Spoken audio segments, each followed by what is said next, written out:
ওয়ালাইকুম সালাম, কেমন আছেন? আসসালামু আলাইকুম ম্যাম, কেমন আছেন? এই তো ভালো আছি, আপনারা ভালো আছেন? আলহামদুলিল্লাহ। আচ্ছা, আমি শুরু করি। আজকে আলোচনা করব তামাদি আইন নিয়ে, তাই না? জি ম্যাম। একটু টাইম দেন, আমি স্ক্রিনটা শেয়ার করি।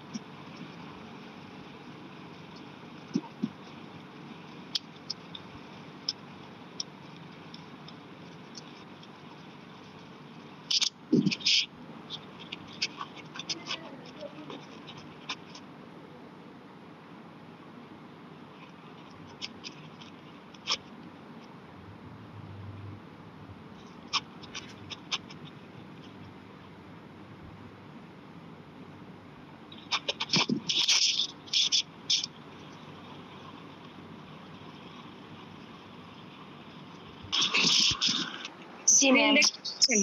আচ্ছা, তামাদি আইন সম্পর্কে কতটুকু পড়েছি আমার ঠিক মনে নাই, তো আমি আজকে পুরোটা রিভিউ করে দিচ্ছি একবার। ঠিক আছে, সবাই একটু খেয়াল করবেন, পুরোটা একটু রিভিউ করি আমরা। আচ্ছা, তামাদি আইন জিনিসটা কি এটা আগে একটু বলি। আচ্ছা, আপনারা একটু বলেন তো তামাদি আইন কি কি পড়াইছে। আমার যতটুকু মনে হচ্ছে তামাদি আইনের গঠন, তারপর হচ্ছে এটার প্রক্রিয়া, তারপর এটা কি পদ্ধতিগত আইন নাকি আপনার প্রসিডিউরাল ল না তত্ত্বগত আইন, এই বিষয়গুলো আমি আপনাদেরকে পড়াইছিলাম। আর কি কি পড়াইছি একটু বলেন তো। মনে হয় 5 ধারা পড়াইছিলাম, তাই না? জি ম্যাম। জি ম্যাম, 5 ধারা পড়ানো হয়েছে। আচ্ছা, তারপর 3 ধারা 4 ধারা এগুলো মনে হয় আমি আপনাদেরকে পড়াইছিলাম। আচ্ছা, যাই হোক, তো আজকে টোটালটাই আমি একটু আপনাদেরকে রিভিউ করে দিচ্ছি। আচ্ছা, তামাদি আইন জিনিসটা কি সেটা আমরা সবাই জানি। তামাদি আইন হচ্ছে লিমিটেশন অ্যাক্ট। লিমিটেশন অ্যাক্ট মানে হচ্ছে একটা টাইম পিরিয়ড বা টাইম লিমিটেশন, যেই জায়গার মাধ্যমে আমরা জানতে পারি কতদিনের মধ্যে আমরা মামলা দায়ের করব বা আপিল করব, রিভিশন করব, দরখাস্ত করব, এই জিনিসগুলো আর কি। ঠিক আছে। আচ্ছা, তো যাই হোক, এই তামাদি আইনটা কেন আমাদের জন্য জরুরি তার কারণ হচ্ছে বছরের পর বছর যাতে মামলা ঝুলে না থাকে এবং জনগণ বা সাধারণ মানুষ যারা কি আপনার প্রতিকারের জন্য আদালতের দ্বারস্থ হয় তারা যাতে তাদের ন্যায় বিচারটা খুব শীঘ্রই পেয়ে যেতে পারে, এইটার কারণে আপনার তামাদি আইনের শুরু। ঠিক আছে। আচ্ছা, তাহলে তামাদি আইনটা আপনার শুরু হয়েছে কিসের জন্য? জনস্বার্থে এবং ন্যায় বিচার প্রতিষ্ঠার জন্য। আচ্ছা, তাহলে তামাদি আইনটা কি বলা হচ্ছে যে যেহেতু এটা টাইম লিমিটেশন বা টাইম পিরিয়ডের একটা বিষয়, তাই এই জায়গায় 3 ধারার মাধ্যমে আমরা জানতে পারি যে যদি নির্ধারিত সময়ের মধ্যে কেউ মামলা, আপিল বা দরখাস্ত না করে তাহলে সেই ক্ষেত্রে সেটা আপনার খারিজ হয়ে যাবে। এক্ষেত্রে বিবাদী কোনো প্রশ্ন তুলুক বা না তুলুক, মামলাটা আপনার খারিজ করে দেওয়া হবে। তার কারণ হচ্ছে যেহেতু এটা টাইম লিমিটেশন উল্লেখ করে দেওয়া হয়েছে, তার মানে আপনাকে আদালতের এবং আইনের যে কথাটা টাইম পিরিয়ড, সেই পিরিয়ডটা আপনাকে মানতে হবে। যদি আপনি না মানেন তাহলে আপনি আদালতকে অবমাননা করতেছেন। এই কারণে বিবাদী এখানে কোনো ফ্যাক্ট না, বিবাদী আপত্তি করুক বা না করুক সেটা কোনো ফ্যাক্ট না, আদালত থেকে আপনার এটা খারিজ হয়ে যাবে। আচ্ছা, এরপর 4 ধারার মাধ্যমে আমরা যেটা জানতে পারি যে আপনার এই যে তামাদি আইনটা এখন মনে করেন যে অফিসিয়াল বা আপনার মনে করেন যে পাবলিক হলিডে এরকম থাকতেই পারে। ঠিক আছে, তাহলে এই ক্ষেত্রে যদি যেহেতু আমরা 3 ধারার মাধ্যমে জানতে পারলাম যে নির্ধারিত মেয়াদের মধ্যেই আপনাকে মামলা, আপিল বা দরখাস্ত দায়ের করতে হবে, কিন্তু মনে করেন যে যদি ওই টাইম পিরিয়ডটা আপনার অফিস ডে অর্থাৎ অফ থাকে বা কোনো পাবলিক হলিডে থেকে থাকে, এর মাঝখানে যদি মাঝামাঝি টাইমের মধ্যে যদি আপনার শেষ হয়ে যায় মেয়াদ, তখন সেই ক্ষেত্রে আপনি কি করবেন? ওকে, সেই ক্ষেত্রে আপনার যেই দিন আদালত খুলবে সেই দিনই মামলা, আপিল বা দরখাস্তটা দায়ের করতে হবে আপনাকে। আচ্ছা, এরপর কি? তবে এখানে একটা কি কথা বলা হয়েছে, আপনাকে বলা হয়েছে ওই দিন, ধরেন যেই দিন আপনার টাইম শেষ হয়ে গেছে তার পরের দিন যদি আপনার কোর্ট খুলে তাহলে ওই দিন মানে ওই দিনই আপনাকে দায়ের করতে হবে, অর্থাৎ আবেদনটা বা দরখাস্ত বা পিটিশন যেটাই বলে সেটা দায়ের করতে হবে। ওই দিন ডিলে হইলে সেটা আর চলবে না। এখন আপনার যদি কোনো বিশেষ প্রবলেম থেকে থাকে, অর্থাৎ আপনি নিজে যদি অসুস্থ থাকেন বা গৃহবন্দী থাকেন তাহলে সেই ক্ষেত্রে সেটা আলাদা ব্যাপার, সেটার জন্য আপনার আলাদা প্রতিকার আছে। কিন্তু আপনার পরিবারের কোনো ব্যক্তি বা ক্লোজ কোনো পার্সন যার প্রবলেম হয়েছে এই কারণে আপনি আসতে পারেন, ইভেন সে মারাও যদি যায় তবু আপনি আসতে পারেন না, এরকম অজুহাত দিলে সেটা চলবে না। আচ্ছা গেল, এবার আসি 5 ধারার মাধ্যমে যেটা বলা হচ্ছে, এই জায়গায় আপনার বিলম্ব মওকুফের একটা সুবিধা দেয়া হয়েছে। অর্থাৎ টোটাল তামাদি আইনটাতে আমরা একটা জিনিসই জানতে পারছি যে নির্ধারিত সময়ের মধ্যে আপনাকে দরখাস্ত দায়ের করতে হবে, তা না হলে আপনি আপনার সত্তা বা প্রতিকারটা হারাবেন।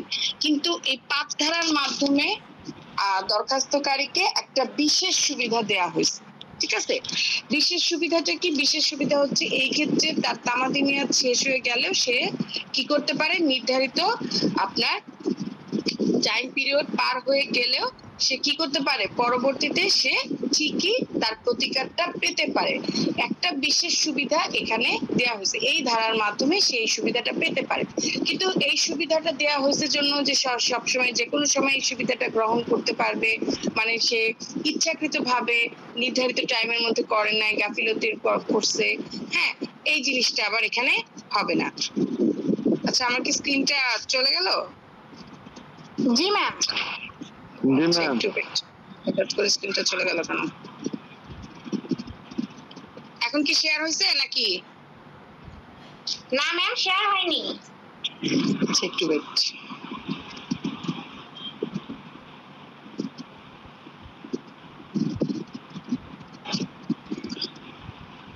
আচ্ছা, তাহলে নির্ধারিত সময়ের মধ্যে যে আপনার করতে পারেন না, তার যে একটা বিশেষ সুবিধা আপনি নেবেন, এমনি এমনি তো সুবিধাটা নেবেন না, তাই না?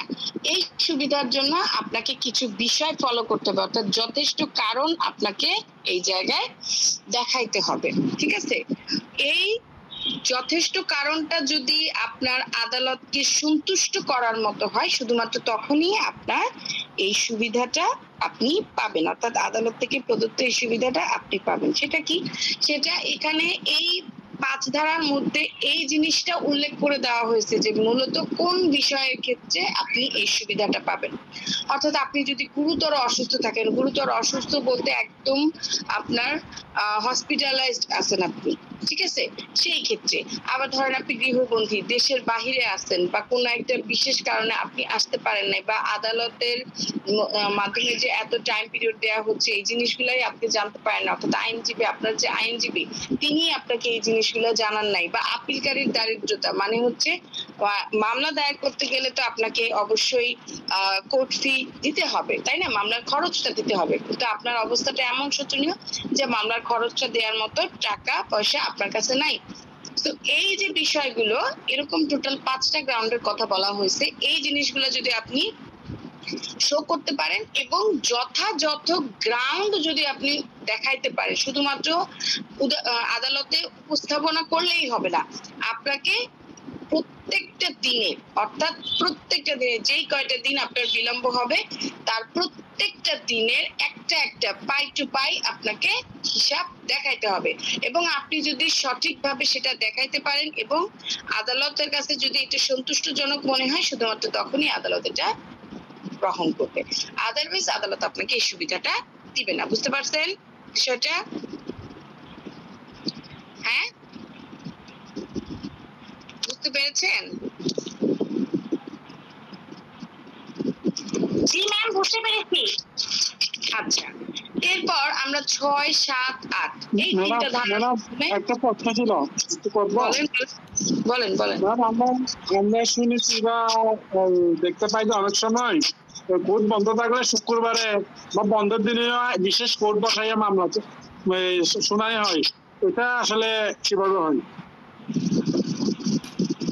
কোর্ট বন্ধ থাকলে বিশেষ শুনানি হয় কবে কই হয়? শুক্রবার দিন কোর্ট হয়? বুঝলাম না আপনার বিষয়। শুক্রবার বা বন্ধের দিন এরকম হয় নাকি মাঝে মধ্যে? না, এরকম হয় না, এরকম হয় না। আচ্ছা, আপনি যেটা বলতেছেন সেটা হচ্ছে সালিসি কার্যক্রম। ঠিক আছে, সালিসি কার্যক্রমের যে বিষয়টা সেই জিনিসটা হয়ে থাকে, কিন্তু এটা আপনার কোর্টের ভিতরে না, কোর্টের বাহিরে হয়। ঠিক আছে, আমরা অনেকেই ভাবি যে তার মানে কোর্ট যেহেতু খোলা তার মানে হয়তো বা কোর্টের মাধ্যমে এটা সমাধান হচ্ছে, না, বিষয়টা তা না। সালিসি কার্যক্রম, আরবিট্রেশন, মেডিয়েশন, এই জিনিসটা সিপিসি সিভিল যদি আপনারা পড়ে থাকেন তাহলে জানতে পারবেন। এই জায়গায় একটা কথা বলা হয়েছে, সেকশন 89-এ বলা হয়েছে যে আরবিট্রেশন বা মেডিয়েশনের যে ব্যাপারটা, এই জিনিসটা আদালতের মাধ্যমে হতে পারে, আবার আদালতের বাহিরেও হতে পারে। যদি আদালতের বাহিরে হয়ে থাকে, আদালত যদি এই আদেশটা দেয় যে আদালতের বাহিরেও এটা করা সম্ভব, তাহলে সেই ক্ষেত্রে সে আপনার কোর্ট ওপেনিং এর ডেটে হবে না কোর্ট অফ এর ডেটে হবে, সেটা এখানে মেজর বিষয় না, বুঝতে পারছেন? কিন্তু আদালতের মাধ্যমে যেই কাজগুলো হবে, অর্থাৎ আদালতের যে কার্যক্রম, এটা কখনোই বন্ধের দিনে চালু থাকে না, যদি সেটা পাবলিক হলিডে থেকে থাকে, বুঝতে পারছেন? ম্যাডাম আমরা একটা জিনিস দেখছিলাম যে আব্দুল কাদের মোল্লা রায়টা যেদিন হয়েছিল ওই দিন রাতে আবার ওই জজের কাছে গিয়ে একটা মানে আপিল করে রায়টা স্থগিত করছিল। তো এটা তো বন্ধের সময়, রাতের বেলা তো কোর্ট বন্ধ থাকে, ওইরকম একটা বিষয়। এটা হচ্ছে আপনার সিরিয়াস যে বিষয়গুলো, সিরিয়াস যে ইস্যু, রাষ্ট্রীয় কোনো বিষয় যেগুলো হয়ে থাকে, যেমন রাষ্ট্রবিরোধী অপরাধ, ঠিক আছে, এই ধরনের যে বিষয়গুলো, সেই ক্ষেত্রে যদি রাষ্ট্রপতির কাছ থেকে, অর্থাৎ আমাদের যে রাষ্ট্রপ্রধান, সেই জায়গা থেকে যদি আপনার আদেশ আসে যে যত দ্রুত সম্ভব এটা কার্যক্রম শেষ করতে হবে, তাহলে সেই ক্ষেত্রে সেটা দেখা যেতে পারে, এবং এইটা আদালতের যে স্বেচ্ছাধীন ক্ষমতা সেটার মধ্যে পড়বে, আদারওয়াইজ নট, বুঝছেন? ঠিক আছে, thank you ma'am, thank you. Okay, এগুলো হচ্ছে শুধুমাত্র আপনার ওই রাষ্ট্রবিরোধী যে বিষয়গুলো থাকে এবং রাষ্ট্রপতির বিশেষ আদেশের মাধ্যমে এটা সম্ভব, আদারওয়াইজ সম্ভব না। আপনার আমার মতো জেনারেল পার্সন যারা, তাদের ক্ষেত্রে কখনো এটা পসিবল হবে না, বুঝতে পারছেন? জি ম্যাম, বুঝছি। এবার আমরা 6-7-এর মাধ্যমে যে বিষয়টা জানবো সেটা হচ্ছে আপনার আদালতের মাধ্যমে, অর্থাৎ তামাদি আইনে। তামাদি আইন তো ম্যাম তো মনে হয় দেওয়ানের ক্ষেত্রে মনে হয় প্রযোজ্য হয়, আর ফৌজদারির ক্ষেত্রে তো এত বেশি না, না ম্যাম? না, ফৌজদারি ক্ষেত্রে শুধু আপিলের ক্ষেত্রে প্রযোজ্য হবে, আপিল মামলায়, ঠিক আছে, আর বাকি সব হচ্ছে দেওয়ানি মামলায়। তামাদি আইন শুধুমাত্র দেওয়ানি মামলার ক্ষেত্রে প্রযোজ্য, আর ফৌজদারিতে শুধু আপিলের ক্ষেত্রে প্রযোজ্য। দেখবেন পুরা তামাদি আইনের মধ্যে শুধু ফৌজদারি মামলা ব্যাপারে কিছুই বলা নাই, শুধু ফৌজদারি আপিলের টাইম লিমিটেশন দেয়া আছে, 30 দিনের মধ্যে আপিল করতে হবে, 60 দিনের মধ্যে কোথায় আপিল করতে হবে, এইটাই বলা হচ্ছে। ওকে, আচ্ছা, 6-7-এর মধ্যে আরো একটা সুবিধা, বিশেষ সুবিধা দেয়া হয়েছে, সেটা হচ্ছে আপনার কি, সেটা হচ্ছে যদি কোনো পার্সন লিগ্যাল ডিসেবল থাকে, অর্থাৎ আপনার আইনগত অপারগ। এখন ডিসেবিলিটি বলতে তো আমরা অনেক কিছুই বুঝি, একজন ব্যক্তি চোখে দেখতে পায় না, অন্ধ, এটাও একটা ডিসেবিলিটি। তারপর হচ্ছে সে হাঁটতে পারে না, এটাও একটা ডিসেবিলিটি। হ্যাঁ, অসুস্থতা, বন্দি দশা, এগুলোও একটা ডিসেবিলিটি। কিন্তু সকল ডিসেবিলিটিকে তো আর লিগ্যাল ডিসেবিলিটি বলা যায় না। তো তামাদি আইন অনুযায়ী 3টে ডিসেবিলিটিকে লিগ্যাল ডিসেবিলিটি বা আইনানুগ অক্ষমতা বলা হয়েছে। এই আইনানুগ অক্ষমতাগুলো কি?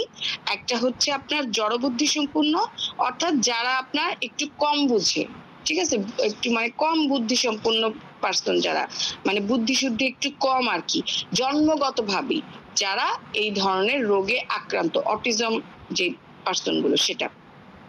সেকেন্ড ওয়ান হচ্ছে উন্মাদ, পাগল, যে পাগল ইনসেন্ট পার্সন যে, ঠিক আছে, সেই ধরনের ব্যক্তি। আর হচ্ছে আপনার লাস্ট যে বিষয়টা সেটা হচ্ছে নাবালক, অর্থাৎ 18 বছরের কম বয়স্ক কোনো ব্যক্তি। দেখেন 18 বছর আমাদের আইন অনুযায়ী বলা হয়েছে 18 বছরের নিচে যে আছে সে একজন বাচ্চা শিশু। তো যতদিন পর্যন্ত আপনার 18 বছর না হবে ততদিন পর্যন্ত আপনি প্রাপ্তবয়স্ক হবেন না। সো প্রাপ্তবয়স্ক না হলে আপনি কোনো মামলা পরিচালনা করতে পারবেন না, ঠিক আছে। আর ইনসেন্ট পার্সন, অর্থাৎ পাগল উন্মাদ যেই ব্যক্তি, দেখেন একজন পাগল ব্যক্তি যার নাকি আপনার মানসিক প্রবলেম আছে, মেন্টালি ইস্যু আছে, সে তো নিজেই সুস্থ না, সে আপনাকে কি ডিসিশন দিবে বা কি জানাবে, তাই না? এখন কত দিনের মধ্যে মামলা করতে হবে কিনা হবে, ইভেন তার যে আপনার তাকে যে বেদখল করা হলো, সে যে আপনার বেআইনি ভাবে বেদখল হইলো, বা তার যে মানে অধিকারটাকে বঞ্চিত করা হচ্ছে, এটাই তো সে বুঝতে পারতেছে না ঠিকঠাক মতো। তাহলে সেই ক্ষেত্রে তার মানে মামলাটা আপনি যে করতে বলতেছেন নির্দিষ্ট টাইমের মধ্যে, এই টাইমটা সে কিভাবে নির্ধারণ করবে? তাকে এই জিনিসটা মাথায় থাকবে তো না।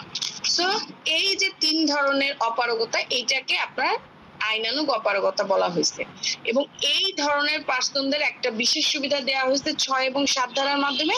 সেটা হচ্ছে আপনার যতদিন পর্যন্ত তারা পুরোপুরি সুস্থ না হবে ততদিন পর্যন্ত তাদের মেয়াদ যাই থাকুক না কেন সেটা স্থগিত থাকবে।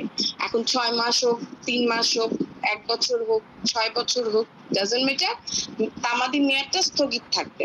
মানে এমন ভাবে তামাদি মেয়াদটা গণনা করা হবে যে কখনো তামাদি মেয়াদ শুরুই হয় না, অর্থাৎ সে যেদিন সুস্থ হবে সেই দিন থেকে পরবর্তী 3 বছরের মধ্যে তার তামাদি মেয়াদ শুরু হবে মামলা, আপিল বা দরখাস্ত করার জন্য। এই হচ্ছে ব্যাপার। এই একটা বিশেষ সুবিধা এই 6 ধারার মাধ্যমে দেয়া হয়েছে। ঠিক আছে। আচ্ছা, আরো কিছু বিষয় বলা হয়েছে, যেমন মনে করেন যে আপনার একজন পার্সন যদি একই সাথে 2-3টা অপারগতায় পতিত হয়, তাহলে সেক্ষেত্রে একটা অপারগতার অবসানের পর আরেকটা অপারগতা শুরু হইলে, অর্থাৎ সকল অপারগতা একসাথে অবসানের পরই তামাদি মেয়াদ গণনা শুরু। এবং আরেকটা বিষয় যেটা মানে এখানে যে বিশেষ সুবিধাটা দেওয়া হয়েছে, দেখেন 3 বছর। হ্যাঁ, এখন মনে করেন যে আপনি 18 বছর বয়স, আপনার যখন 15 বছর বয়স তখন আপনার তামাদি মেয়াদ গণনা শুরু হয়েছে। ঠিক আছে, তখন আপনার মামলা করার অধিকার সৃষ্টি হয়েছে। ওই সময় আপনার মামলা করার মেয়াদ ছিল 6 মাস। তাহলে ওই সময় যদি আপনাকে মামলা করতে হতো তাহলে খুব শর্ট টাইমের মধ্যে আপনাকে মামলাটা দায়ের করতে হতো 6 মাস। তাহলে এই ক্ষেত্রে আপনি সুস্থ না হওয়া পর্যন্ত, যেহেতু আপনি নাবালক আছেন, সাবালক নয়, তাহলে আপনি এক্ষেত্রে 2 বছর টাইম পাচ্ছেন। 2 বছর পরও আপনার আরো এক্সট্রা 3 বছর, টোটাল দেখেন 5 বছর পাচ্ছেন। এই 5 বছরের মধ্যে আপনি সুন্দর করে মামলার কাগজপত্র গুছানোর একটা সময়টা পাচ্ছেন, তাই না? যেটা নাকি সাধারণ মামলার ক্ষেত্রে পাওয়া যায় না। তাহলে এটা একটা বিশেষ সুবিধা না? এই হচ্ছে ব্যাপারটা। আচ্ছা, আরো একটা সুবিধা আছে, যে ক্ষেত্রে মনে করেন যে গ্রুপ ওয়াইজ কোনো মামলার বিষয় থাকে, সেই ক্ষেত্রে একজন যদি নির্ধারিত টাইমে মানে অসুস্থ থাকে তাহলে সবার উপর তামাদি মেয়াদ গণনা স্থগিত। আবার যদি ধরেন যে মনে করেন যে সবার মধ্যে যে কোনো একজন যদি বলে যে ঠিক আছে আমি একজনের হয়ে ঋণের টাকা পরিশোধ করে দিব, তাহলে সবাই আপনার এই সুবিধাটা পাচ্ছে। যত দ্রুত সম্ভব আপনার মামলা বা দরখাস্তের যে বিষয় বা টাকা পয়সার যে লেনদেনের যে পরিশোধের বিষয়টা, এটা শেষ হয়ে যাচ্ছে। তাহলে এই হচ্ছে আপনার আরেকটা সুবিধা। তাহলে 5 ধারার মাধ্যমে আমরা দেখলাম যে বিলম্ব মওকুফের একটা বিশেষ সুবিধার কথা বলা হয়েছে, আর 6 এবং 7 ধারার মধ্যে আপনার আইনানুগ অপারগতার যে বিষয়টা, এদের একটা বিশেষ সুবিধার কথা বলা হয়েছে। এই হচ্ছে ব্যাপার। ঠিক আছে। আচ্ছা, গেল। এরপর আরো একটা খুব ইম্পর্টেন্ট বিষয় আছে, যেমন মনে করেন যে মনে করেন একবার যদি তামাদি মেয়াদ গণনা শুরু হয়, পরবর্তীতে সেটার কোনো আইনানুগ অক্ষমতা দ্বারা স্থগিত করা হবে না। এরপর আবার ধরেন যদি বাংলাদেশের বাহিরে যদি থেকে থাকে বিবাদী, ঠিক আছে, বিবাদ ধরেন আপনি বিবাদীর বিরুদ্ধে মামলা দায়ের করবেন, এখন বিবাদী দেশে নাই, দেশের বাহিরে আছে, তাহলে যতদিন পর্যন্ত তিনি দেশে না আসতেছেন ততদিন পর্যন্ত তার উপর তামাদি মেয়াদ গণনা স্থগিত থাকবে। তিনি যেদিন দেশে আসবেন সেদিন থেকে তামাদি মেয়াদ গণনা শুরু হবে। এই গেল একটা ব্যাপার। এরপরে হচ্ছে আপনার যদি নিষেধাজ্ঞার যে বিষয়গুলো, অর্থাৎ বলা হচ্ছে যে আপনার কোন কোন সময় তামাদি মেয়াদ গণনা বাদ যাবে। যেমন ধরেন আপনার মনে করেন যে রায় বা ডিক্রি যে তারিখে দিল, আপনি তো আপিল করবেন। ধরেন নিম্ন আদালতের রায়ে যে ব্যক্তি সন্তুষ্ট না, সে ব্যক্তি অবশ্যই আপিল করতে যাবে। তাহলে আপিলের ক্ষেত্রে তো আপনার টাইম লিমিটেশন বলা আছে। যদি দায়রা আদালত বা জেলা জজ আদালতে করেন 30 দিন, আর যদি আপনি হাইকোর্টে যাই করেন তাহলে 60 দিন। তাহলে এইটার গণনা কিভাবে করা হবে? আপনার মনে করেন যে কাগজপত্র উঠাইতেও তো একটা টাইমের ব্যাপার আছে। তাহলে এই যে কাগজপত্রগুলো উঠানোর সময়টা, এই সময়টা তো আমাদের মেয়াদ গণনা থেকে বাদ যাচ্ছে। মানে আপনি এদিকে একটা সুযোগ পাচ্ছেন, একটা সময় পাচ্ছেন গোছানোর কাগজপত্র।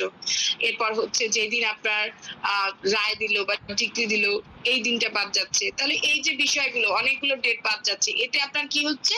এতে আপনি কাগজপত্র গুছাইতে একটা সময় পাচ্ছেন, এবং আপনার ওইদিকে সময়টাও আপনার কমে মানে বেড়ে যাচ্ছে, যাতে করে আপনার সুন্দর মতো সবকিছু রেডি করে আপনি আদালতের কাছে প্রতিকার প্রার্থনা করতে পারেন। ওকে, এই গেল একটা বিষয়। এরপরে আরেকটা খুব ইম্পর্টেন্ট বিষয়, সেটা হচ্ছে আপনার কোনো ব্যক্তি যদি ভুল আদালতে মামলা দায়ের করে থাকে, অর্থাৎ সে ইচ্ছাকৃতভাবে না, অনিচ্ছাকৃতভাবে, অনিচ্ছাকৃতভাবে সে যদি ভুল কোনো আদালতে মামলা দায়ের করে থাকে, এটা চাচা দাও, ভুল কোনো আদালতে যদি সে মামলা দায়ের করে থাকে, পরে অনিচ্ছাকৃতভাবে যদি সে ভুল আদালতে মামলা দায়ের করে থাকে, তাহলে সেই ক্ষেত্রে আপনার কি হচ্ছে, সেই ক্ষেত্রে আপনার যে সময়টুকু বাদ গেল আপনার ভুল আদালতে মামলা দায়ের করার জন্য, সেই সময়টুকু তামাদি মেয়াদ গণনা থেকে বাদ যাচ্ছে। কিরকম? আমরা জানি যে আমাদেরকে প্রত্যেকটা মামলা সর্বনিম্ন পর্যায়ের আদালতে দায়ের করতে হবে, ঠিক আছে? অর্থাৎ এখতিয়ার সম্পূর্ণ সর্বনিম্ন পর্যায়ের আদালতে। এখন আপনি, আপনার এখতিয়ার হচ্ছে কি সহকারী জজ আদালতে মামলা করার, কিন্তু আপনি কি করলেন, আইতাসপিয়া চাষ দাও, আপনি কি করলেন, আপনি সেটা হচ্ছে ভুল করে, আপনার ইচ্ছাকৃত কোনো ভুল ছিল না, আপনি আপনার সরল বিশ্বাসে সবকিছু ঠিকঠাক করে, হয়তোবা সেটা আইনজীবীর ভুল ছিল, হ্যাঁ, আপনি কি করলেন, আপনি সহকারী জজের মামলাটা সিনিয়র সহকারী জজে গিয়ে মামলা দায়ের করছেন, যেটার এখতিয়ার তার নাই।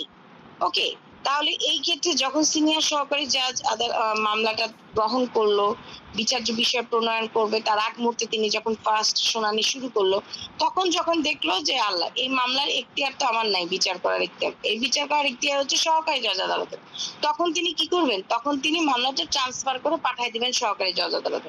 তাহলে ধরেন এই জায়গায় আপনার মোটামুটি ধরেন কতদিন, প্রায় 1 মাসের মতো পার হয়ে গেল, কিন্তু আপনার মামলা করার সময়সীমা হচ্ছে 6 মাস। 6 মাসের মধ্যে যদি 1 মাস বা 2 মাস আপনার পার হয়ে যায়, তাহলে আবার নতুন একটা আদালতে মামলা দায়ের করা, কাগজপত্র গোছানো, নতুন করে করা, এতে তো আপনার আরো ধরেন 2 মাস চলে গেল, তাহলে আপনার অনেক টাইম লিমিটেশনের দিকে চলে গেল না? তো এই দিকে একটা সুবিধা দিছে এরা, যে আপনার যদি এরকম কোনো ভুল হয়ে থাকে, অর্থাৎ ভুল আদালতে মামলা হয়ে থাকে, তাহলে সেই ক্ষেত্রে আপনার সঠিক আদালতে মামলা দায়ের করার পর আগে মানে পূর্ববর্তী যে সময়গুলো বাদ গেছে, এগুলো আর গণনা হবে না, এগুলো গণনা থেকে বাদ যাবে। অর্থাৎ নতুন আদালতে, সঠিক আদালতে মামলাটা ট্রান্সফার করার পর না, দেখো, সঠিক আদালতে মামলাটা ট্রান্সফার করার পর আপনার কি করতেছে, সঠিক আদালতে মামলাটা ট্রান্সফার করার পর এই যে আগের সময়টা, এই সময়টা আপনার গণনা থেকে বাদ দিয়ে দেওয়া হবে, এমন ভাবে মামলাটা শুরু হবে যে পূর্ববর্তী তাদের কোনো মামলা ছিলই না, এই হচ্ছে ব্যাপার। আচ্ছা, এই গেল আমাদের একটা বিষয়, যেটা আমরা 14 ধারার মধ্যে দেখলাম, ঠিক আছে? আচ্ছা, আরেকটা খুব ইম্পর্টেন্ট বিষয় এবং ইন্টারেস্টিং বিষয় বলি।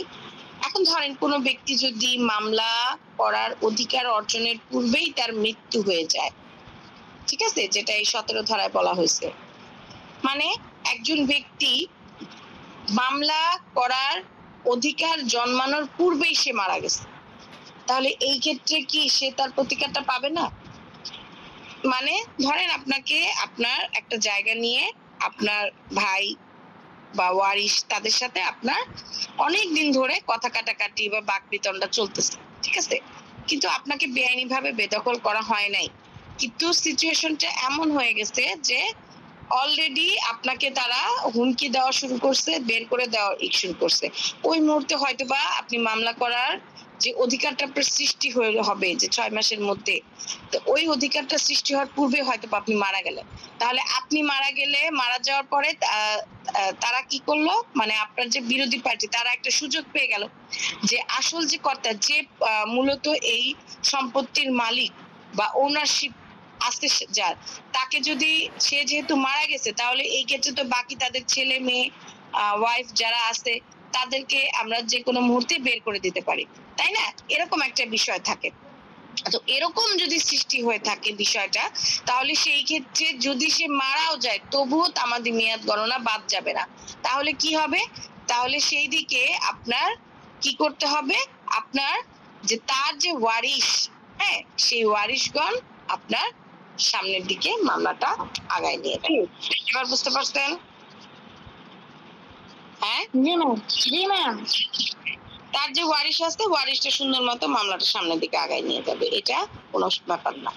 এটা একটা বিশেষ সুবিধা দেওয়া হয়েছে। তা নাহলে অনেকে ভাবতো যে আল্লাহ যদি মারা যায়, মানে অ্যাকচুয়াল ওনার যে সে যদি মারা যায় তাহলে সেই ক্ষেত্রে তো তার যে মানে ওয়ারিশ যারা আছে তারাও হয়তো বা বঞ্চিত হবে সবকিছু থেকে।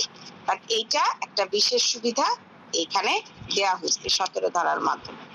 আচ্ছা, এরপর আরেকটা যে বিষয় দেখবো সেটা হচ্ছে আপনার প্রতারণার ফলাফল।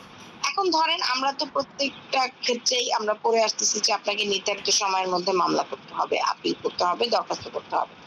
এখন আপনার সাথে যদি কেউ প্রতারণা করে ইচ্ছাকৃতভাবে আপনার সময়টা ডিলে করে, হ্যাঁ ধরেন আপনার টাইম লিমিটেশন ছিল 6 মাস, কিন্তু আপনার যে বিরোধী পার্টি সে ইচ্ছাকৃতভাবে আপনাকে ডিলে করার উদ্দেশ্য নিয়ে সে কি করলো, সে আরো টাইম বাড়ায় দিল। ঠিক আছে, অর্থাৎ আপনার সাথে প্রতারণা করলো, আপনাকে জানতেই দিল না, বুঝতেই দিল না যে আপনাকে এতটা সময়ের মধ্যে মামলা দায়ের করতে হবে। তখন সেই ক্ষেত্রে আপনি কি করবেন? সেই ক্ষেত্রে আপনি যদি আদালতের কাছে এটা প্রমাণ করতে পারেন তাহলে সেই ক্ষেত্রে আপনার টাইম লিমিটেশন পার হয়ে যাওয়ার পরও আপনি মামলা দায়ের করতে পারবেন, যদি আদালতের কাছে আপনি প্রমাণ করতে পারেন যে আপনার সাথে প্রতারণা বা যোগ সাজস করে আপনার কাছ থেকে এই বিষয়টা গোপন করা হয়েছিল তাহলে সেই ক্ষেত্রে। এবং আরেকটা বিষয় আমরা জানি যে মামলা খালি করলেই হয় না, আপনাকে দলিল, অর্থাৎ যেহেতু এটা দেওয়ানি মামলার সাথে রিলেটেড তাহলে সেই ক্ষেত্রে আপনাকে অবশ্যই কি করতে হবে, কাগজপত্র দলিল পত্র দেখাতে হবে। আপনি মুখে যতই বলেন না কেন জায়গাটা আপনার, আপনি যতক্ষণ পর্যন্ত দলিল কাগজপত্র দেখাতে না পারতেছেন ততক্ষণ পর্যন্ত এটা কি প্রযোজ্য হবে না বা আদালত সেটা গ্রহণ করবে না, তাই না? তো আদালত যাতে গ্রহণ করে সেটার জন্য আপনাকে কাগজপত্র উঠাইতে হবে। এখন মনে করেন কাগজপত্রই আপনার সাথে নেই, ঠিক আছে, আপনার কাছে কাগজপত্রই নেই, তাহলে সেই ক্ষেত্রে আপনি কি করবেন? যতক্ষণ পর্যন্ত আপনি কাগজপত্র উঠাইতে পারতেছেন না বা সঠিক যে ব্যক্তি যার কাছে কাগজটা আছে সেইটা যদি আপনি জানেন তাহলে ওইটা আদালতের কাছে পেশ করতে হবে। আদালতের কাছে পেশ করার পর তারপরে আপনার এটা আদালত গ্রহণ করবে। এই হচ্ছে একটা বিশেষ সুবিধার কথা বলা হয়েছে আমাদের 18 ধারা।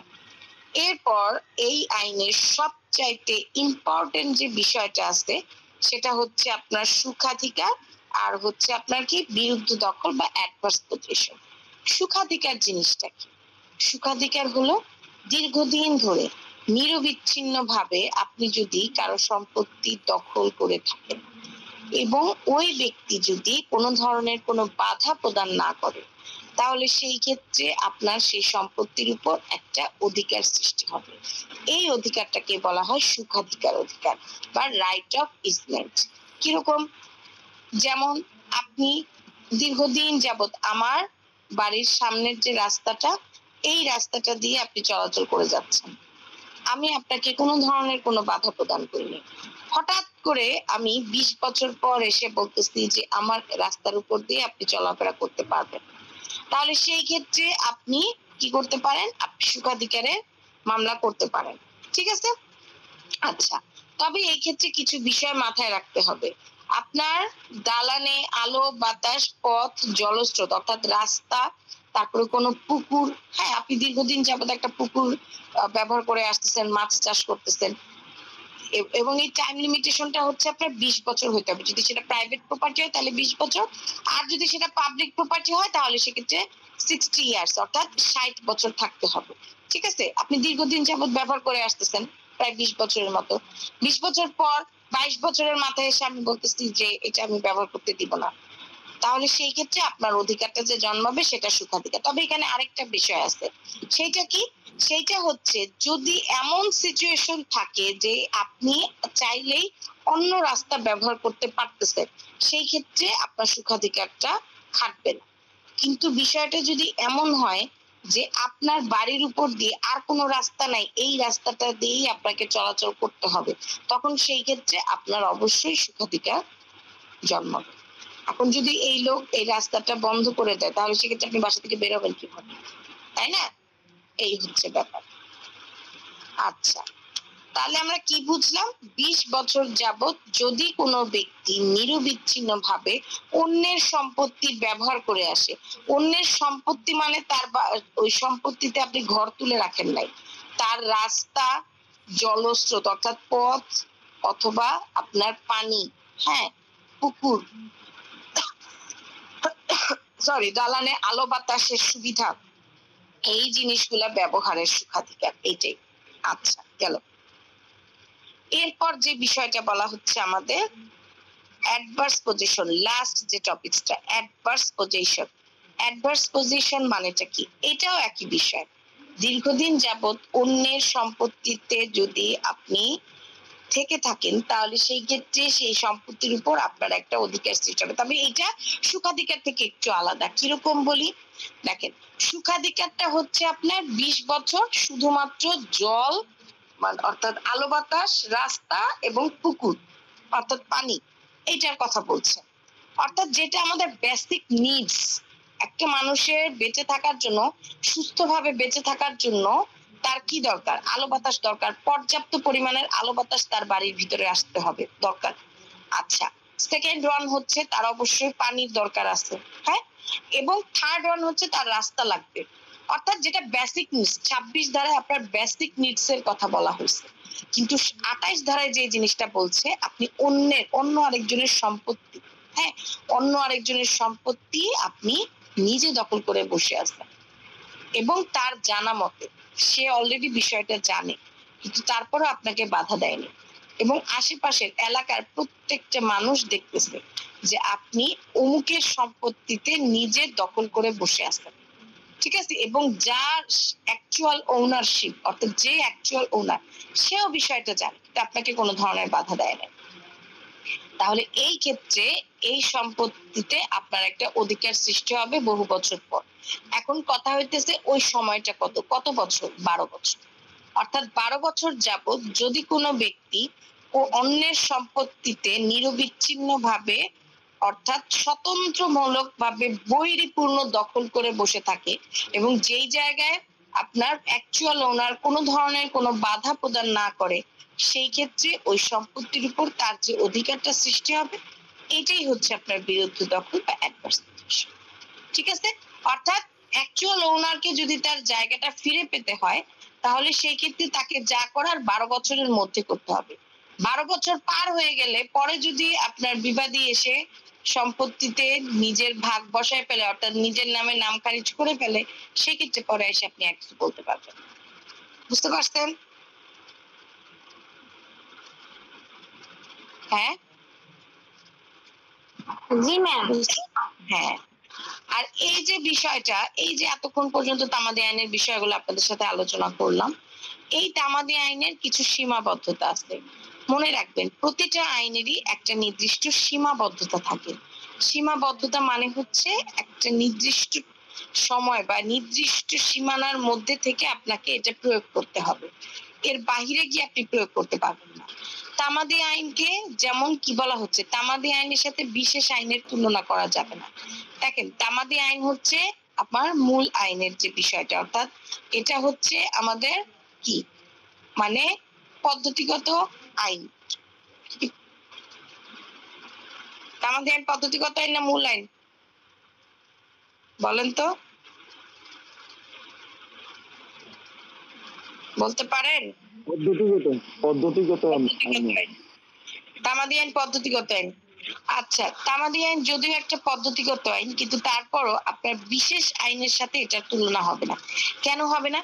কারণ বিশেষ আইনের মধ্যে যদি টাইম লিমিটেশন উল্লেখ করা থাকে তাহলে সেই ক্ষেত্রে আর তামাদি আইনের টাইম পিরিয়ডটা প্রযোজ্য হবে না। যেমন স্পেশাল ল বা বিশেষ আইন কি? বিশেষ আইন বলতে নারী ও শিশু নির্যাতন দমন আইনের কথা বলা হচ্ছে, শিশু আইন বলা হচ্ছে, পারিবারিক আদালত আইন, এই যে বিষয়গুলোর কথা বলা হচ্ছে, হ্যাঁ, এই জায়গায় যদি আপনার টাইম লিমিটেশন অলরেডি উল্লেখ করা থাকে তাহলে সেক্ষেত্রে তামাদি আইনের কোনো প্রয়োগ হবে না, ঠিক আছে। এছাড়াও আপনার ট্রান্সফার প্রপার্টি অ্যাক্ট যেটা, সেই জায়গায় আপনার 25 ধারার মধ্যে আপনার এটা প্রয়োগ হবে না। এবং সুখাধিকার আইন নামে একটা আলাদা আইন আছে, 1882 সালে সুখাধিকার আইন নামে আলাদা একটা আইন তৈরি করা হয়েছিল।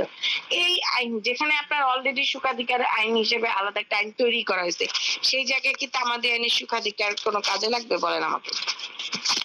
এখানে আমরা শুধুমাত্র 26 ধারায় অল্প একটু বিষয় পড়লাম সুখাধিকার, কিন্তু আপনার যেই জায়গায় সুখাধিকার আইন নিয়েই একটা আইন তৈরি হয়েছে 1882 সালে, সেই জায়গায় তো আর এটা প্রযোজ্য হবে না। হবে বলেন?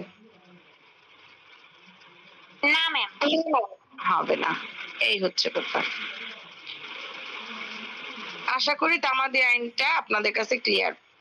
তামাদি আইনটার মানে মূল যে কনসেপ্ট সেটা আমি আপনাদের কাছে ক্লিয়ার করছি। এরপর কারো কোনো প্রশ্ন থাকলে প্রশ্ন করতে পারেন। প্রশ্ন আছে? না ম্যাম। কারো কোনো প্রশ্ন থাকলে বলতে পারেন। এইটাই ছিল আমাদের তামাদি আইনের ফুল সামারি। ঠিক আছে, আপনাদেরকে এই কয়েকদিন যা যা পড়াইছি তামাদি আইন, আজকে ফুল সামারিটা আমি আপনাদেরকে পড়াইছি। কোনো প্রশ্ন থাকলে বলতে পারেন। ম্যাম এরপরে আমরা কোন বিষয় পড়াশোনা করব? এটা আপনাদেরকে জানাই দেয়া হবে। ঠিক আছে, এটা আপনাদেরকে পরবর্তীতে জানাই দেওয়া হবে। আপনাদের যে অ্যাডমিন আছে তিনি জানাই দিবেন। ওকে? জি ম্যাম। ওকে, তাহলে তামাদের নিয়ে কারো কোনো প্রশ্ন নাই? যদি প্রশ্ন না থেকে থাকে তাহলে আমি ক্লাসটা লিভ দিচ্ছি। সবাই ভালো থাকবেন। আশা করি তামাদি আইনের টপিকসটা আপনাদেরকে আমি ভালো মতো বুঝাইতে পারছি। ওকে? জি ম্যাম, ধন্যবাদ। ওকে, আপনাদের সবাইকে ধন্যবাদ। আসসালামু আলাইকুম।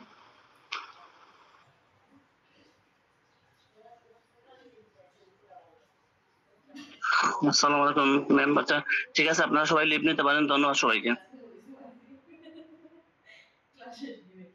আসসালামু আলাইকুম।